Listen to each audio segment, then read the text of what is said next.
At 0800 hours, strategic planners assigned B-17F Rikki Tikki Tavi to 96th Bomb Group, equipping the bomber with 6,500 rounds of .5 caliber ammunition, 2,100 gallons of aviation fuel, and 10 oxygen tanks for crew endurance at 24,000 feet. The assumption? Sustained firepower and fuel reserves would guarantee successful ingress and egress. Staff Sergeant Eugene Moran's tail position was stocked with twin .5 caliber Browning machine guns, each preloaded with 500 round belts and reinforced canopy armor. The mission objective over Bremen: deliver the full bomb load within a 10-minute window, then return formation unscathed, minimizing exposure to Luftwaffe interceptors. Expected mission duration for the formation, according to operations, was 103 minutes flight time plus 14 minutes on target run, with an anticipated enemy engagement window of 5 minutes. Pre-mission calculations projected no more than 6% overall casualties for the group, based on previous encounters with moderate flak and light fighter resistance. Actual outcome diverged sharply. 8 out of 10 aircrew perished, an 80% loss rate for this bomber, with 9th Air Division reporting 17 aircraft missing in action from the same operation. The rear fuselage was protected by 13 millimeters of steel plate armor at critical points and 7 millimeters at secondary hull panels. Rated to withstand direct hits from short bursts of rifle caliber rounds, but not sustained 20 millimeter cannon fire from attacking Messerschmitt Bf 109 or Focke-Wulf 190 aircraft, which delivered muzzle energies exceeding 19,000 pounds per square inch. Wind velocity in the tail cone at 24,000 feet measured 98 knots, imparting sudden decompression and severe turbulence upon structural breach. Total resources expended on this sortie included 1,230,000 rounds of .5 caliber ammunition and 17,600 gallons of fuel across the formation, with all ordnance dropped over a 1,200-meter target strip in Bremen industrial sector. The net territorial advance, 0 meters, objective, was strategic bombardment, not ground gain. Staff Sergeant Moran's stand consumed 1,000 rounds, multiple oxygen bottles, and resulted in a terminal descent of 6,400 meters while fighting for survival, yielding a near 0 strategic shift, but producing an unprecedented survival record. At 53 degrees, 03 minutes, 05 seconds north, 8 degrees, 48 minutes, 24 seconds east, B-17F Rikki Tikki Tavi departed from Snetterton Heath with crew strength of 10 men on board, First Lieutenant David Folsom as pilot, Staff Sergeant Eugene Moran as tail gunner, 1 navigator, 1 bombardier, and 6 crewmen distributed at dorsal, ventral, and waist gun stations. Formation comprised 21 serviceable B-17 bombers, supported by 93 fighter escorts from 4th and 352nd Fighter Groups, forming a combat box pattern for optimal mutual defense against enemy interception and flak concentration. The enemy order of battle included approximately 22 enemy fighters, split between 11 Messerschmitt Bf-1, 09, G6, and 11 Focke-Wulf, 19, OA-5 aircraft drawn from Jagdgeschwader 1 and Jagdgeschwader 11. German ground assets fielded 12 flak batteries of 88 mm flak 36 cannons, with concrete flak tower revetments measuring 2.5 meters thick, and anti-aircraft trench lines sunk to 1.3 meters for crew protection. Interceptor squadrons maintained staggered climb rates to coordinate with synchronized ground fire. Logistics for each B-17 specified pre-mission loads of 6,500 rounds per aircraft, divided among 5 primary gun positions, yielding 1,300 rounds per site. Fuel reserves filled to 2,100 gallons per aircraft, supporting a maximum sortie radius of approximately 1,040 miles. Supply lines from airfield to operating altitude required serial refueling convoys over 8.4 miles of tarmac, with maintenance teams using mechanical jacks and hydraulic lifts to rotate armament drums and reload between sorties under 18-minute cycles. Weather at 0800 hours was recorded as 4,000 yards horizontal visibility with intermittent cloud base at 18,000 feet and wind at 45 knots from the northwest. Oxyacetylene torches left pocked mud patches in dispersal stands, increasing ground viscosity and affecting ground crew movement. Flight disposition was column echelon, maintaining altitude separation of 120 meters between bombers.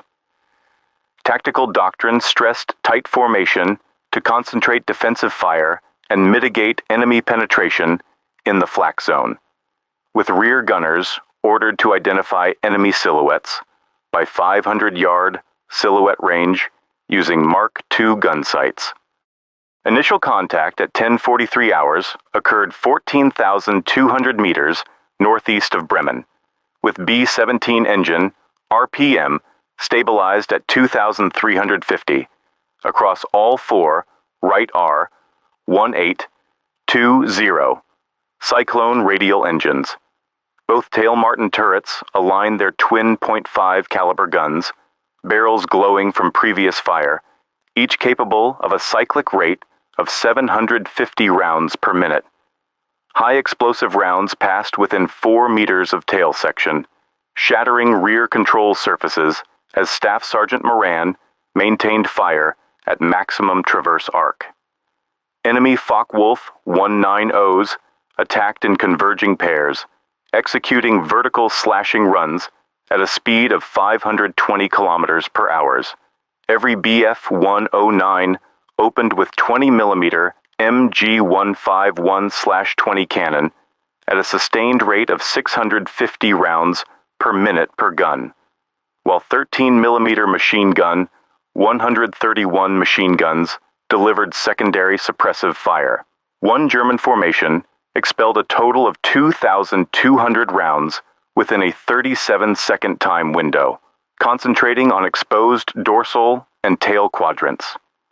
Radio logs confirmed support from 4 P-47 Thunderbolts, providing overhead cover, 2 diverted to engage, but intervention delayed by loss of visual contact.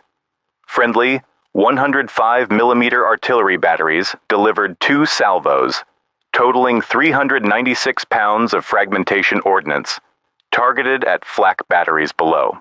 Communications with Bomber Command broke intermittently. Primary SCR 274-N units, degraded by electrical surges during direct hits. Main fuselage breaching occurred at 53 degrees, 03 minutes, 37 seconds north, 8 degrees, 49 minutes, 02 seconds east. Staff Sergeant Moran expended remaining 368 rounds to repel closing fighters as the tail section entered free fall. Crew oxygen depletion reached critical limits, mapping to approximately 1,100 rounds fired prior to tail detachment. By 10:45 hours, with radios silent and ammunition nearly exhausted, only 2 crewmen remained alive, both descending rapidly in separated fuselage segments, their status unconfirmed for several minutes. At precisely 09:43 hours, First Lieutenant Edward Ramsey identified a pronounced weld fault along the northeast pillbox's ventilation conduit at coordinates 53 degrees, 04 minutes, 25 seconds north, 8 degrees, 48 minutes, 42 seconds east, exploiting the cover of haze and debris from preliminary shelling. This structural seam, running vertically for approximately 1.4 meters, had delaminated at two junction points, revealing a line of brittle cast steel beneath a plate overlap designed for blast deflection. Observations from Corporal James Harlan's periscope noted spall-induced chipping and heat discoloration, confirming the section's vulnerability to overpressure transients.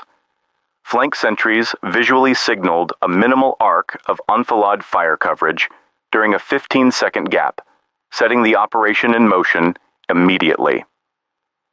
At 09:44 hours, Chief Sergeant Lewis Fowler organized a 5-man breaching squad with PFC, Daniel Cruz, Pip Jeremiah Strong, Victor Harold Newall, and PFC Glenn Tyler.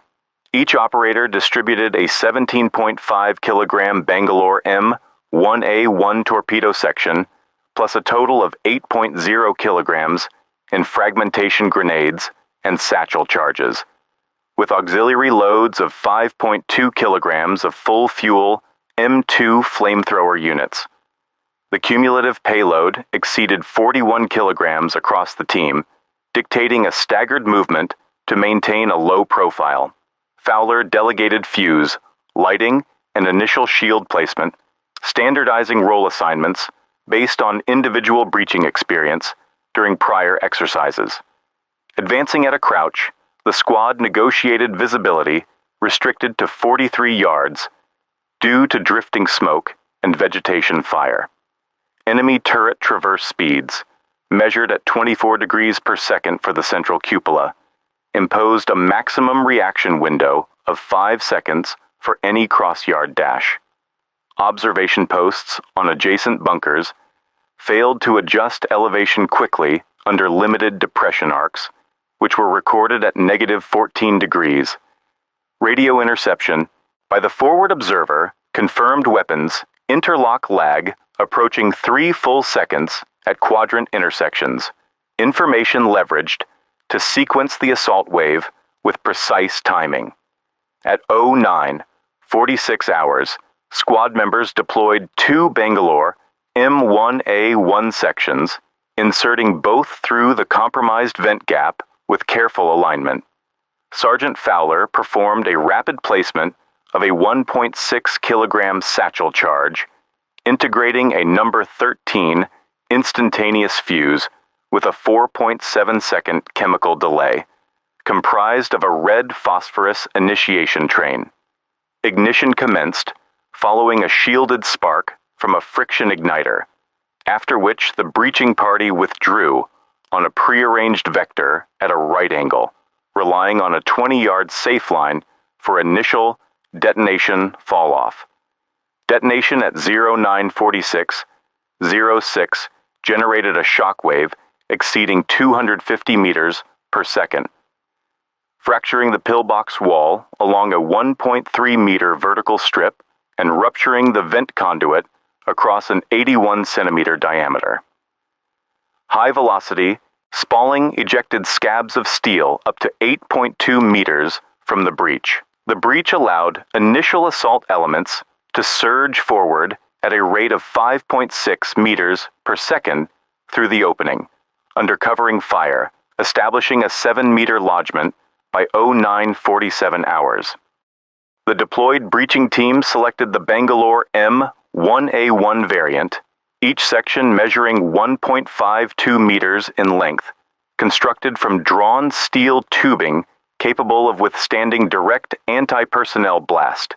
Each segment was filled with 4.5 kilograms of TNT-based main charge, offering an explosive velocity of 6,900 meters per second and permitting tandem coupling into elongated assemblies for deep penetration. Cross-sectional wall thickness of 2.2 millimeters prevented explosive leakage, funneling detonation energy along the charge axis, while the reusable sleeve connectors enabled rapid field adjustment of length to suit operational geometry. Given the 1.4 meter vent aperture, team members paired their 2 M1A1 units in parallel for maximized overpressure effect, further stabilized by steel stay brackets, scavenged from damaged wire obstacles. The pillbox's defensive perimeter relied on interlocking arcs of fire from 3 fixed MG-42 machine guns, 2 anchored at 36 degrees from the main facade and 1 dominating the slit at 82 degrees. Under test conditions, these configurations left a defined 18-degree dead zone below the conduit's midpoint, extending outward to 17 meters from the pillbox face. Severely limited depression range prevented hostile gunners from tracking the breach team's approach path at ground level during the critical 7-second window, as substantiated by sequential Blakely rangefinder, traces, and heat-mapped tracer flow. Reinforced concrete wings around the pillbox further funneled field of view, inhibiting lateral movement and decreasing reaction speed by 24% versus the standard doctrinal defense models. Assault mechanics incorporated an M2 flamethrower for post-breach neutralization, its nitrogen-pressurized tank assembly holding 18 liters of thickened fuel. Upon ignition, flame temperature attained peaks of 1,100 degrees Celsius within 1.2 seconds, consuming fuel at an average rate of 1.2 liters per second when used on burst. The resultant firestream achieved a maximum effective range of 38 meters, sustaining cone projection for a 14-second operational cycle.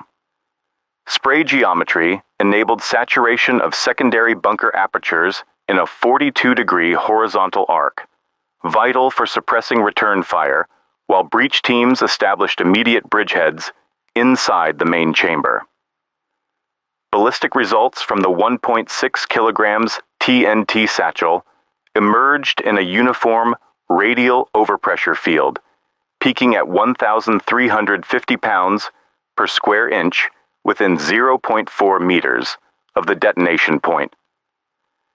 Estimations placed the lethal radius for unprotected personnel at 4.2 meters, while blast-driven fragments accelerated to 1,950 meters per second in the immediate aftershock.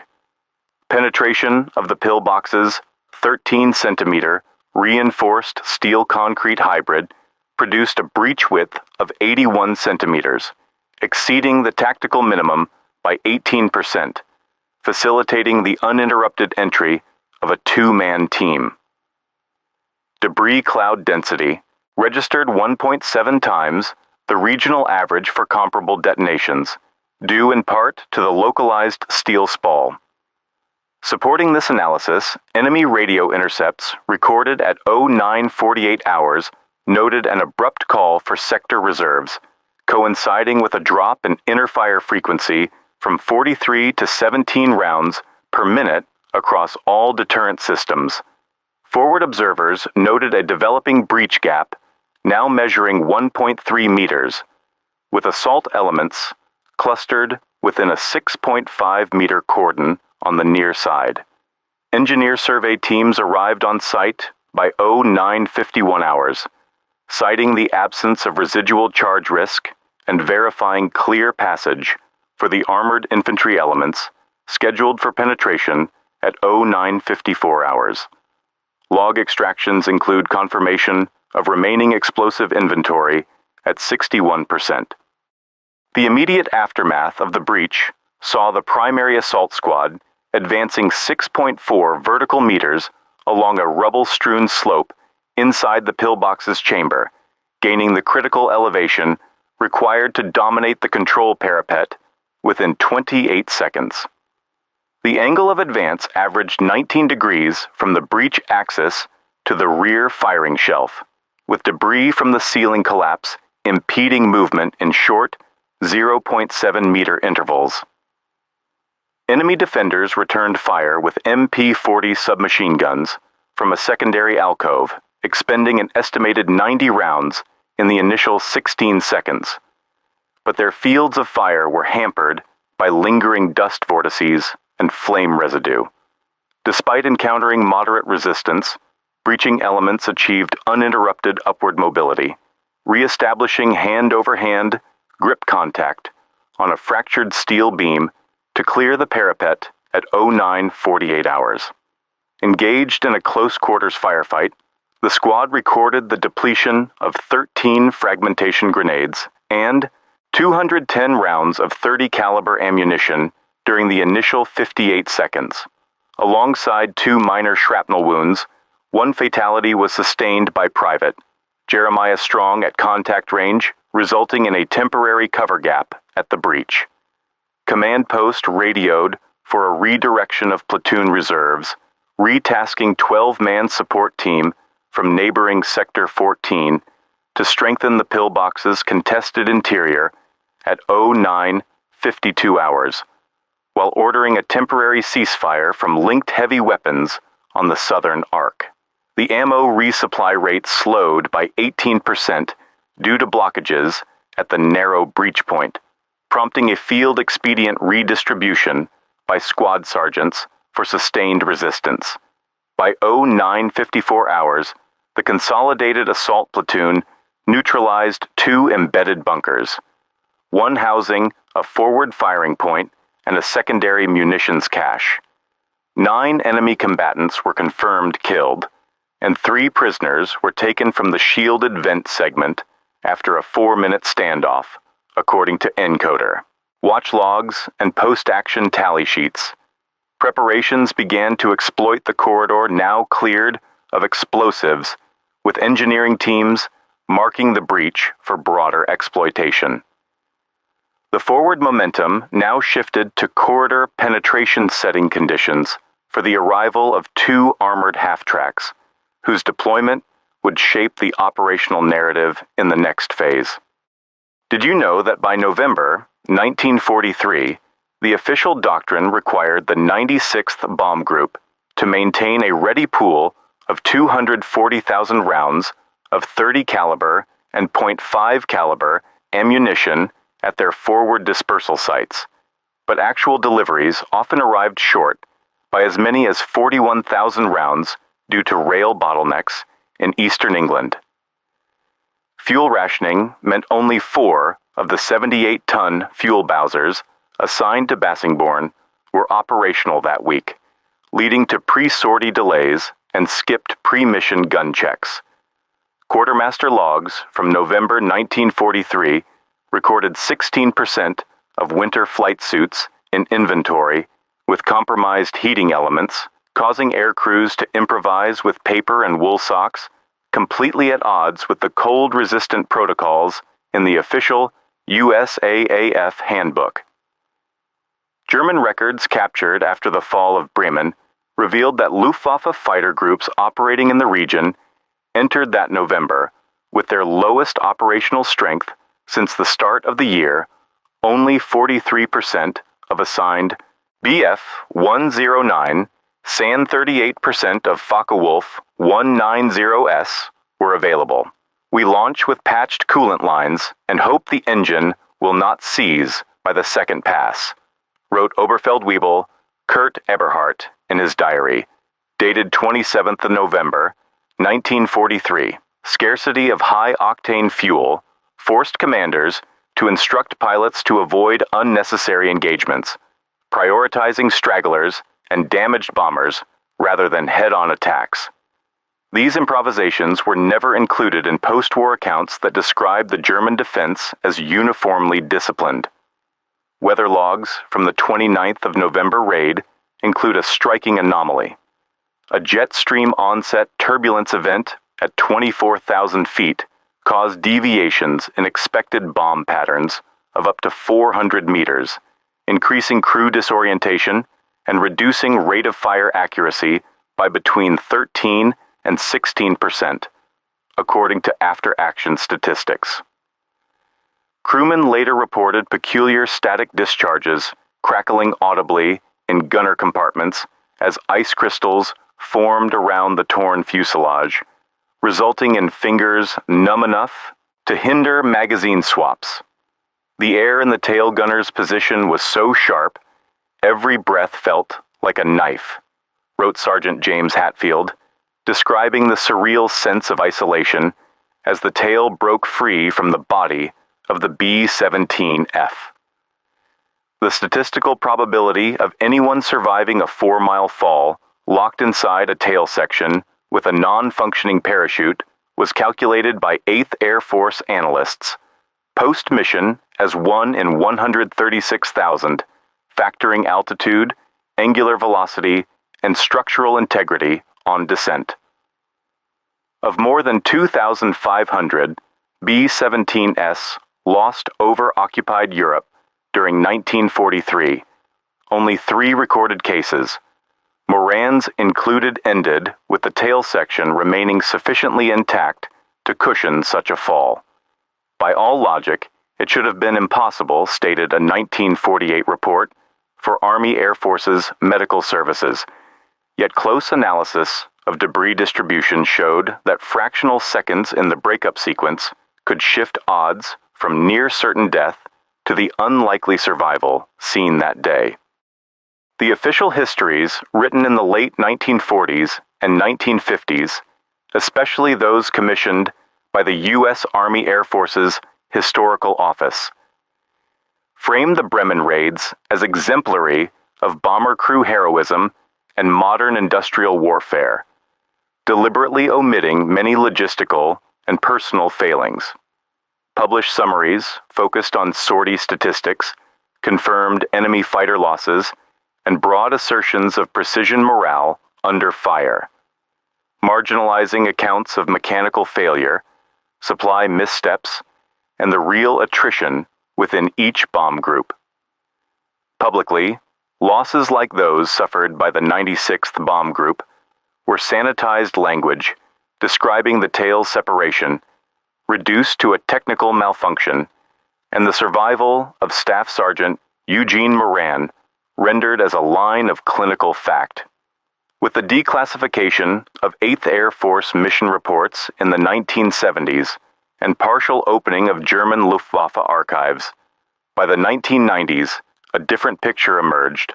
Researchers found aircrew after-action statements describing confusion, ammunition shortfalls, and misidentified enemy tactics that contradicted previously published claims of perfect formation discipline. Translated enemy documents detailed the chronic shortages faced by both sides, a stark contrast to early narratives of overwhelming U.S. material superiority versus unwavering German resistance. Such evidence revealed that remarkable incidents like Moran's descent were neither entirely random nor adequately understood at the time, cast instead in a fog of official optimism and incomplete post-mission debriefs. By the 2000s, historians like Donald Miller and Adam Tooze applied statistical analysis to previously inaccessible data, comparing presumed loss counts from 1940s sources with revised records that show the Bremen raid's true cost.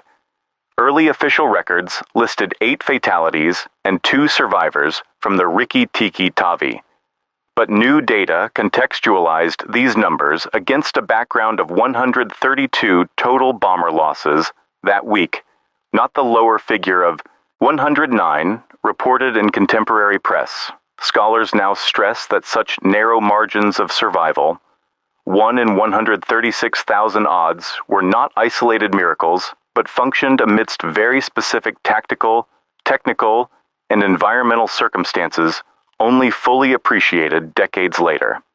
After Bremen, amendments began to appear in 8th Air Force tactical training circulars by early 1944. Manuals were updated to include real-world case studies of catastrophic breakups, recommending tailored unstrapping protocols for tail gunners and newly devised escape techniques.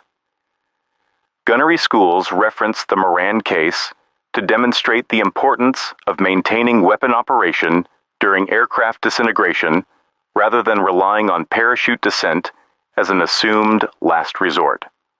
These post-raid adaptations filtered into subsequent sections of the Bomber Command Training Memorandum, reflecting a shift from idealized doctrine to hard-learned lessons distilled from unfiltered crew accounts and high probability.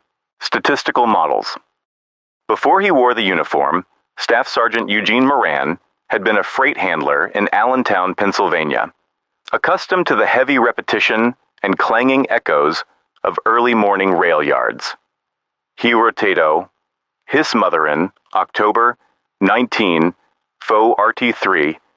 You'd laugh to see how I still wrap my fingers in sacking before any shift. Even up here, sometimes it feels like I never left. That habit served him well on November 29th, when the B-17F came apart over Bremen. Moran's hands, accustomed to numbness and friction, somehow kept him locked to the smoking .50 caliber guns, returning fire at wild silhouettes, streaking past. It was no longer the routine of boxes and freight, but the rhythm of survival he had learned unconsciously years before. After the aircraft broke apart, the world turned eerily silent and then violently loud first, the snap and howl of shearing metal.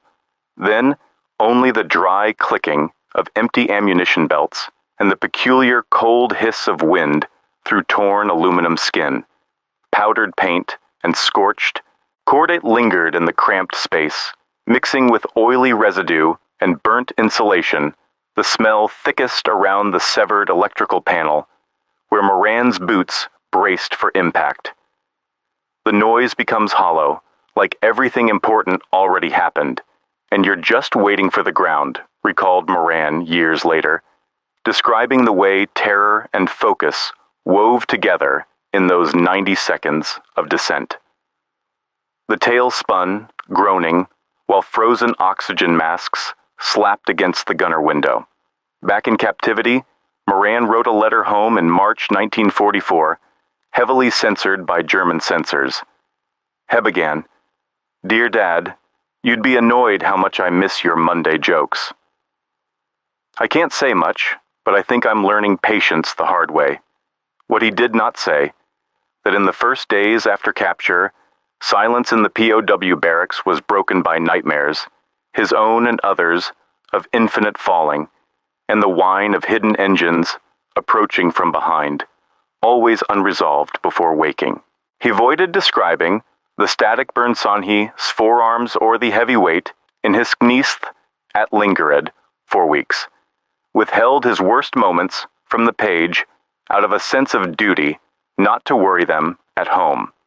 In the immediate aftermath, medics recorded Moran's heart rate at 144 beats per minute, well above the threshold for acute exhaustion. His hands trembled involuntarily, struggling to grasp even the crude bowl of thin potato soup issued in the holding compound. American Red Cross observers documented in April 1944 that survivors of aerial breakups displayed signs of residual debilitation, often enduring for several months, slowed reaction times, intermittent hearing loss, and microfractures across wrists and vertebrae. Moran himself scribbled into a smuggled diary, "I wake up expecting to hear engines as if our plane never touched down. The arms feel heavier every night, but I'm here, so I owe them the truth of it." The immediate tactical aftershock of the 29th of November, 1943, Bremen raid was measured not just in losses, but also in confirmed gains over a contested sector. Within 48 hours of the attack on B-17F Rikki Tikki Tavi, the 8th Air Force claimed destruction of 9 aircraft production facilities and significant damage to 3 synthetic oil plants across approximately 4.5 square kilometers of Bremen's industrial belt.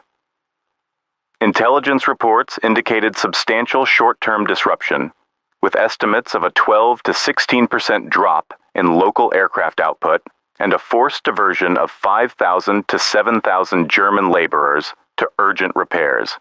These cumulative blows directly limited Luftwaffe sortie rates in the following days, enabling temporary air superiority in high-priority sectors for the Allies' strategic campaign. Operational directives shifted rapidly to exploit this window. Major General Ira C. Eaker at 8th Air Force Headquarters ordered the 96th Bomb Group and sister units to concentrate. Further efforts on Hamborn and Osnabrück's chemical and locomotive factories, citing Bremen's temporary suppression. Declassified records from December 3, 1943 show General Eaker's memorandum: initiate maximum consecutive strikes on secondary targets to compound enemy resource allocation errors. Fighter escort tactics were overhauled, adding newly arrived P-51 Mustang squadrons to deepen penetration and reduce attrition, while the 100th and 388th Bomb Groups were ordered to repeat Bremen-style deep raids in alternating waves, maintaining relentless pressure and amplifying German defensive disarray in the immediate operational theater. The long-term war trajectory, though shaped by a mosaic of campaigns, was measurably bent by this raid's immediate consequences. With Bremen's industrial core destabilized, overall German fighter strength on the Western Front declined by an estimated 9% by March 1944, according to AIR Minutes/44 archives. This effect was cited as a contributing factor in the Allied dominance of the skies ahead of Operation Overlord. The forced reallocation of German anti-aircraft and fighter assets slowed their response to Allied bombing raids elsewhere, with impacts felt at the next major clash. January 1944's Big Week, where the Luftwaffe was unable to mount full-scale resistance, accelerating the shift toward Allied air supremacy and hastening Germany's industrial collapse. Had the 96th Bomb Group failed to cripple Bremen's factories and suffered even higher attrition, strategic air power doctrine would have faced a critical inflection point. A disaster scenario with 90% bomber losses and minimal target damage would likely have forced 8th Air Force to halt deep penetration raids beyond the range of P-47 Thunderbolt escorts for 30 to 45 days, ceding the initiative to the Luftwaffe and allowing Bremen and similar industrial targets to recover. German production would have rebounded, worsening attritional imbalances and delaying the shift of air superiority. This single miscalculation could have derailed planning for spring 1944's coordinated Allied offensives, raising operational risks for both the Italian and Northern European theaters. Comparing the November 1943 Bremen raid to another pivotal engagement, August 19, 1943's Schweinfurt-Regensburg mission illuminates relative significance. Casualties in the Bremen mission accounted for 54 bombers, downed versus 60 at Schweinfurt, with the latter also resulting in a 17% higher loss rate for crews. Ground gained at Bremen, in terms of strategic infrastructure destruction, was notably greater, 4.5 square kilometers heavily damaged compared to less than 2 square kilometers at Schweinfurt. However, Bremen's subsequent operational impact was magnified by the timing, dovetailing with systemic Luftwaffe weaknesses, and immediately preceding Allied tactical innovation, thereby establishing proportional superiority in momentum and follow-on exploitation. Modern historical consensus, reflected in the Cambridge Strategic Air War Studies, 2018, benchmarks the Bremen raid as underrated in both technical daring and cumulative consequence. While often overshadowed by larger-scale daylight raids, this mission's resilience, embodied by the extraordinary defense mounted by tail gunners like Staff Sergeant Eugene Moran, proved that targeted strikes could deliver disproportionate results. Analysts now agree that Bremen's temporary neutralization served as a force multiplier for both technology upgrades and leadership reforms within 8th Air Force Command, setting precedent for successive combined arms operations. As scholarship has shifted towards deeper quantitative analysis, this episode is consistently elevated as a linchpin in the Allied strategic bombing campaign. After the war, the 96th Bomb Group, having sustained nearly 850 combat deaths, by May 1945, was formally disbanded on 21st December 1945 following its return to the United States. The group's lineage persisted as a training designation, but the original operational combat squadrons never reactivated in their wartime form.